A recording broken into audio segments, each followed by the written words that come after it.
जवाब दीजिए गौरव भाटिया जी। वो हमलावर है पीएम पर कि ये कर्नाटक में बीजेपी नहीं नरेंद्र मोदी की हार होगी। हार हुई नहीं। देखिए, एक कहावत है अंग्रेजी में, हिंदी में बोल देता हूँ। जब तक चूजे जो है वो अंडे से बाहर ना आ जाएं तो गिरना नहीं चाहिए। ये जयराम रमेश जी को समझ में नहीं आ रहा। अंजना जी, मैं तो डंके की चोट पे यहाँ कहता हूँ, इन्होंने प्रधानमंत्री जी की बात करी ना, 350 से 400 सीटें आएंगी 2024 में। और कांग्रेस पार्टी अगर डबल डिजिट की पार्टी बनी रही, ये बहुत बड़ी बात है, हो सकता है सिंगल डिजिट की पार्टी बन जाए। मैं एक बात कहूंगा, अगर यही पैमाना है, कर्नाटका चुनाव की बात कर रहे हैं जहां हमारी सरकार फिर से बनेगी, राहुल गांधी तो 50 में से 40 चुनाव हरवा चुके हैं, तो सबका ठीकरा उन्हीं के सर पे फोड़ देना चाहिए। जब एक दो चुनाव जीत जाते, जैसे बूंदाबांदी हिमाचल में हुई, तो उसका सारा श्रेय वो सेहरा पहना देते हैं राहुल बाबा को, और जहां हारते हैं वहां ठीकरा फोड़ देते हैं अपने रीजनल लीडर पे। वरना मुझे बताइए, उत्तर प्रदेश में इंचार्ज कौन थी जनरल सेक्रेटरी? प्रियंका वाड्रा गांधी। 399 सीटें अंजना जी लड़ी कांग्रेस, और 387 में जमानत जब्त हो गई। ये कीर्तिमान है, इससे बड़ा कीर्तिमान जमानत जब्त का आज तक नहीं बना है, और 2 सीटें जीती। तो जयराम रमेश को बताना चाहिए कि प्रियंका वाड्रा को पार्टी से हटाया क्या? उनको बोला कि उनके नेतृत्व में कमी है, गांधी परिवार से ना हो पाएगा, ये बोला नहीं बोला। लेकिन नरेंद्र मोदी जी को कोसना, गाली देना, क्योंकि नरेंद्र मोदी जी वो जनता के लिए ढाल है कि कोई विपत्ति नहीं आने देंगे, और सशक्तिकरण की राजनीति कर रहे हैं। और यही अखरता है इन सारे भ्रष्टाचारियों को, चाहे कांग्रेस हो, चाहे वो और जो विपक्षी दल है विभिन्न प्रदेशों में उनको। ठीक है अभय जी, ये एक हिस्सा तो आपको जो मीठा लग रहा है वो गप-गप कर रहे हैं आप। इसी सर्वे का एक हिस्सा है ना जो कहता है कि 19% लोगों ने मोदी फैक्टर की वजह से बीजेपी को चुना है। पार्टी लॉयल्टी नंबर 2 पर है।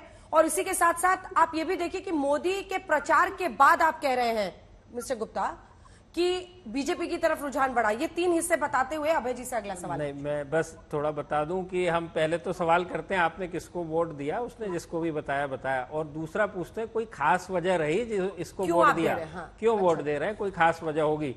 तो पहले एक के बाद एक मैं बता दूं।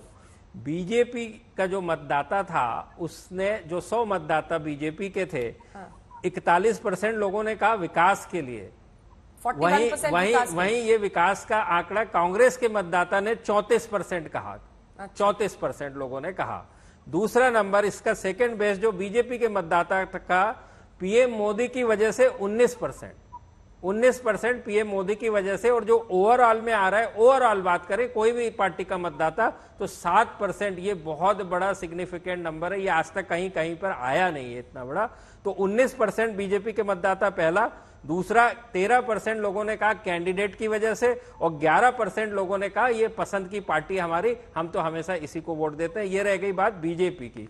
कांग्रेस का जैसे मैंने बताया विकास के लिए 34% लोगों ने। दूसरा था परिवर्तन होना चाहिए 10% लोगों ने, और 9% महंगाई, और 9% कांग्रेस द्वारा किए गए वादे। और जेडीएस के संबंध में लोगों ने 32% ने कहा विकास के लिए, 12% ने कहा सीएम उम्मीदवार के लिए, और 18% लोगों ने कहा एमएलए उम्मीदवार के लिए। ये लेखा जोखा है। फिर ऐसे में प्रधानमंत्री नरेंद्र मोदी के सिर पर क्या सब कुछ डालना जानबूझ के सियासी? लोगों ने कहा। प्रदीप जी, एक सवाल है, अंजना जी एक सवाल है मेरा, पूछ लीजिए।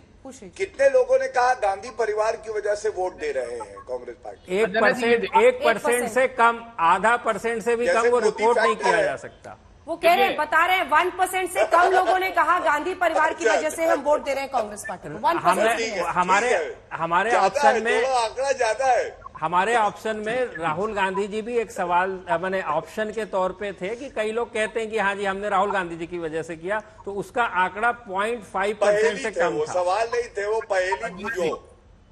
अब आप वो पहेली थे, कोई पूछ नहीं पाया। जी ने बात कही उसको। जब राहुल गांधी के लिए पूछा गया तो 0.5% के करीब लोग, और गांधी परिवार में 1% से कम लोग। अब ये सीधा वहां पर पहुंचना सियासी हमला प्रधानमंत्री नरेंद्र मोदी, अमित शाह ने 40 रैलियां वहां पर की हैं रोड शोज को मिलाकर। एक दिन तो मैं ही गई थी जिस दिन उन्होंने 6 रोड शोज किए थे। योगी आदित्यनाथ ने भी लगभग इतने ही आंकड़े किए हैं। तो ये लैक ऑफ इंफॉर्मेशन है क्या, किस तरह का बयान दिया गया है मिस्टर दुबे? अंजना जी, हेमंत बिस्वा शर्मा भी रहे वहां टिके हुए। एक साल से प्रधानमंत्री जी प्रचार कर रहे हैं कर्नाटका में। आपने अगर लोगों से पूछा और उसमें सिर्फ 19% लोग जो भारतीय जनता पार्टी को वोट कर रहे हैं वो कह रहे हैं प्रधानमंत्री जी के लिए वोट किया हमने। इसका आशय क्या है? इसका आशय यह है कि जो प्रधानमंत्री जी के प्रति लोगों की आस्था थी वो 81% कम हुई। वही तो जयराम रमेश जी कह रहे हैं। आप देखिए, पहले इन्होंने क्या कहा? इन्होंने कहा हिजाब, फिर कहा कि लव जिहाद, फिर कहा एनआरसी, फिर कहा यूसीसी। ये सब कुछ नहीं चला, वहां सिर्फ भ्रष्टाचार चलता रहा। तो प्रधानमंत्री जी आए, उन्होंने कहा कि देखिए मैं खुद पर तरस खाई, भारतीय जनता पार्टी ने कहा मुझे गालियां दे रहे हैं, मुझे अपशब्द कह रहे हैं, लेकिन वो भी स्वीकारा नहीं। इससे ये रिफ्लेक्शन आता है।